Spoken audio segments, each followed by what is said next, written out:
The Book of Genesis, Chapter 1. In the beginning, God created the heavens and the earth.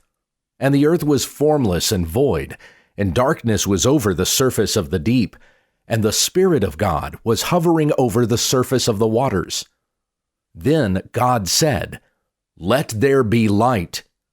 And there was light. And God saw that the light was good, and God separated the light from the darkness. And God called the light day, and the darkness he called night.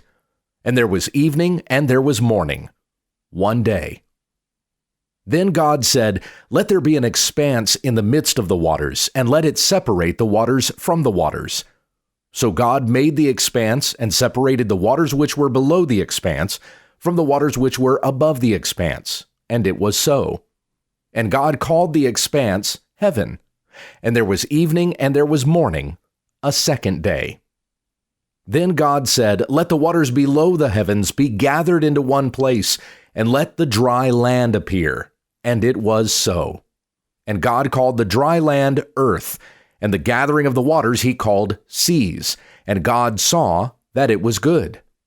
Then God said, "Let the earth sprout vegetation, plants yielding seed, and fruit trees on the earth bearing fruit after their kind with seed in them." And it was so. And the earth brought forth vegetation, plants yielding seed after their kind, and trees bearing fruit with seed in them after their kind. And God saw that it was good.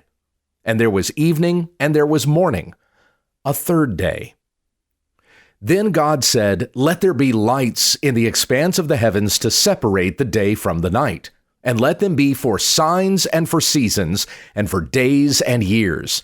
And let them be for lights in the expanse of the heavens to give light on the earth." And it was so. So God made the two great lights, the greater light to rule the day, and the lesser light to rule the night, and also the stars. And God placed them in the expanse of the heavens to give light on the earth, and to rule the day and the night, and to separate the light from the darkness. And God saw that it was good. And there was evening, and there was morning, a fourth day.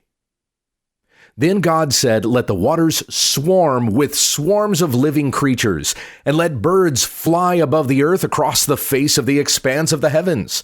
And God created the great sea monsters, and every living creature that moves, with which the waters swarmed after their kind, and every winged bird after its kind. And God saw that it was good. Then God blessed them, saying, "Be fruitful and multiply, and fill the waters in the seas, and let the birds multiply on the earth." And there was evening, and there was morning, a fifth day.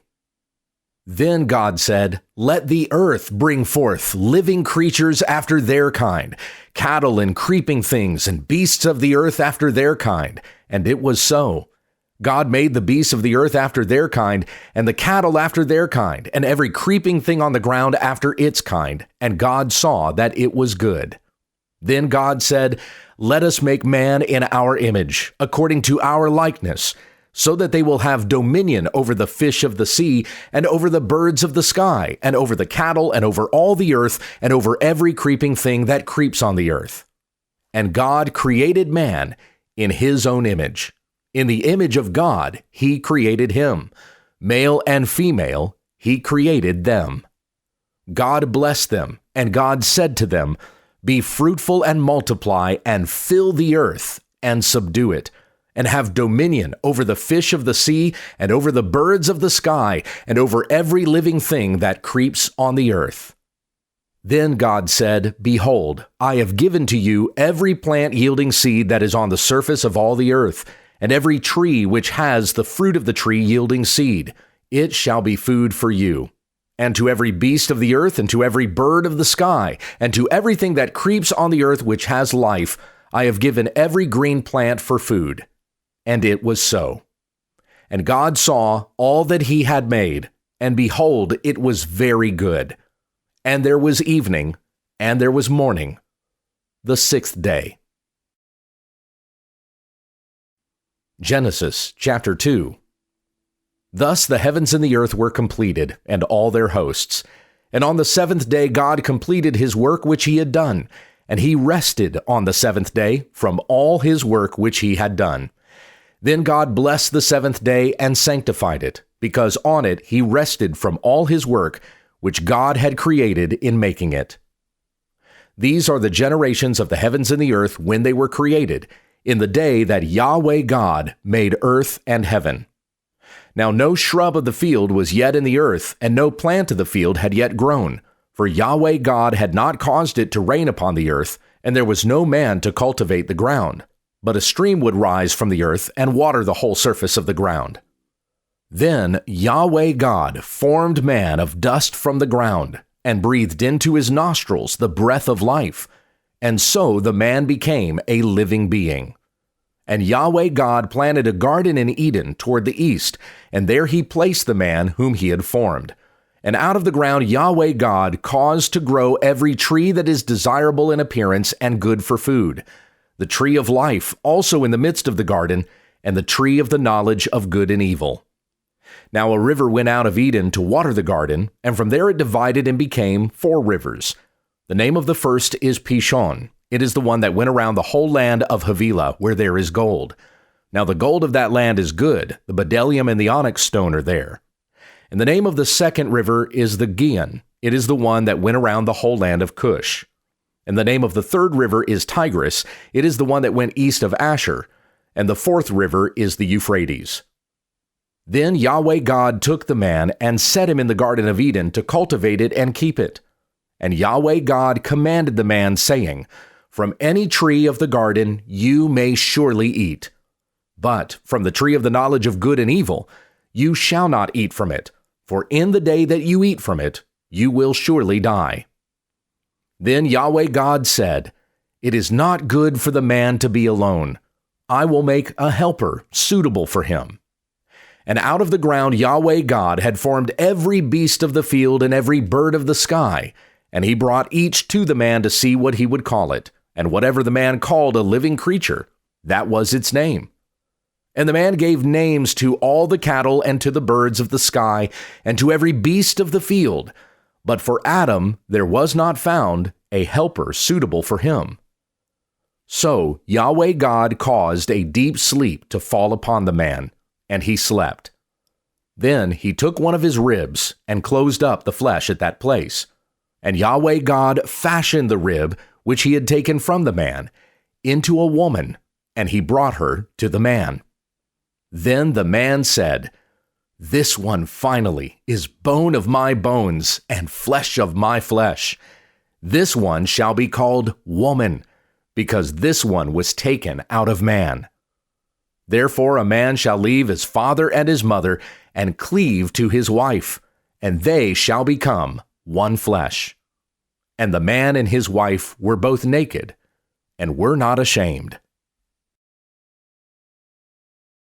Genesis chapter 3. Now the serpent was more crafty than any beast of the field which Yahweh God had made. And he said to the woman, Indeed, has God said, You shall not eat from any tree of the garden?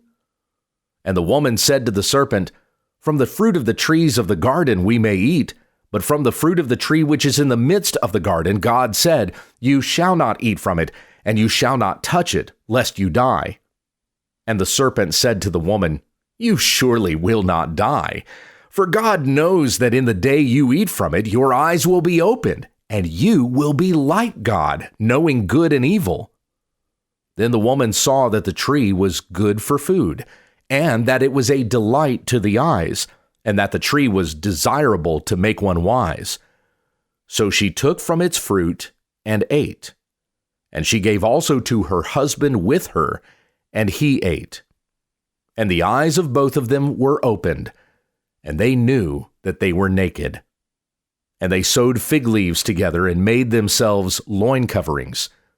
Then they heard the sound of Yahweh God walking in the garden in the cool of the day, and the man and his wife hid themselves from the presence of Yahweh God in the midst of the trees of the garden.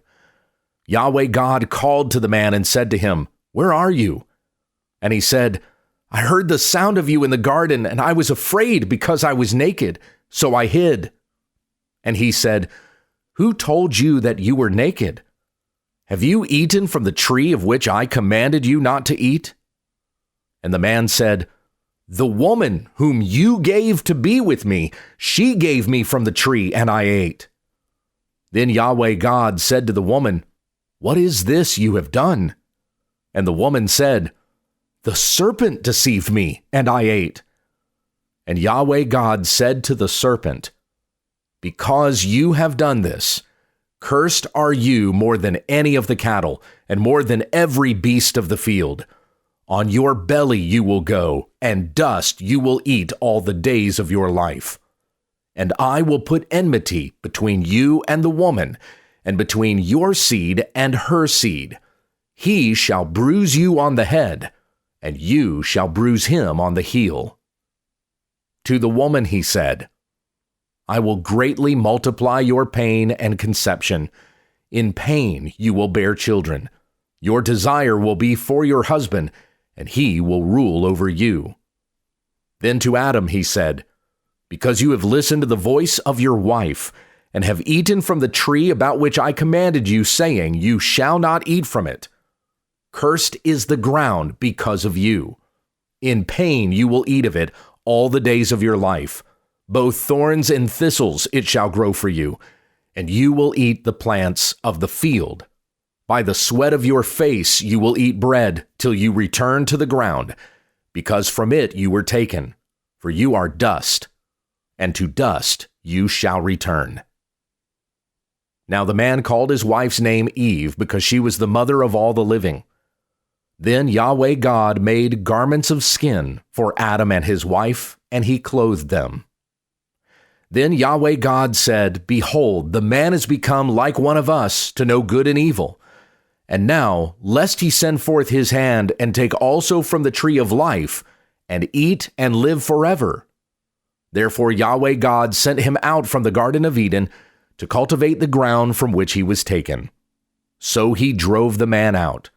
And at the east of the Garden of Eden he stationed the cherubim and the flaming sword which turned every direction, to guard the way to the tree of life.